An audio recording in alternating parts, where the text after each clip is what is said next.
would have been endowed with the mental tools that we have. Resilience is absolutely essential if you want to win, and so are goals. Earl Nightingale used to say that a person without a goal is like a ship without a rudder. They're going nowhere and will probably end up being blown onto some rocky shore. And resilience is only required if you have a target that you're shooting at, a goal you're going after. If you're not going anywhere, if you're not doing anything, if you've made a decision consciously or unconsciously to just give it all up, I can safely say the word resilience isn't hanging out in your vocabulary or experience. You might conclude that it's just easier to stay down. Forget about this bouncing back ridiculousness. You wouldn't even know how to bounce back if you tried. As far-fetched as that might sound, I've met more than a fair number of people who have given up on bouncing back. They've tried something and they've failed in some way, shape, or form. And now they're stuck. They're just lying there. As Mary Pickford once said, this thing we call failure is not falling down, but the staying down. When people are stuck, they've given up on their goals. They feel sorry for themselves. They don't understand that falling down, even getting hurt, is a part of winning. When a friend or a loved one has a bad turn or endures a loss of one kind or another, they often share their misfortune with us. Unfortunately, because most of us are misguided, we have a tendency to sympathize or empathize with them. In many cases, our competitive nature takes it one step further by digging up something from our own past where we've experienced an even greater loss. As we tell our own ragged tale, we're only compounding the problem for the friend and meanwhile immersing ourselves completely in this jowl-shaking failure of whatever has been attempted. Feeling sorry for a friend does nothing constructive for either of you. It does, in fact, weaken both of you. As long as you both continue to focus on and discuss this failure, it is all you will ever continue to receive, failure. That failure energy will eventually suffuse you.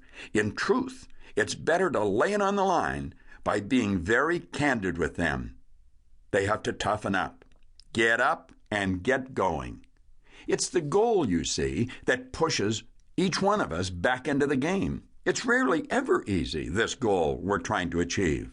But it's only the failures and the tough times that help us become strong. It's these tough times that help raise our level of conscious awareness. I recently came across a passage from Thomas Watson, the former CEO of IBM, during its explosive growth era. He said, "Would you like me to give you a formula for success? It's quite simple, really. Double your rate of failure." You're thinking of failure as the enemy of success, but it isn't at all. You can be discouraged by failure, or you can learn from it. So go ahead and make mistakes. Make all you can, because remember, that's where you will find success. Thomas Watson understood resilience. It's a process, you see, that earns us the right to receive the good we desire. In professional sports, we frequently see a hockey player drop to the ice or a football player laid out on the field, but they don't stay there. They get up and get going. The only thing on their mind is scoring the goal, achieving the good that they desire. The only thing on your mind should be scoring the goal as well. Keep going after the good you desire, and it will eventually be yours. Whenever I talk about failure and resilience, I have people ask me about the grieving process.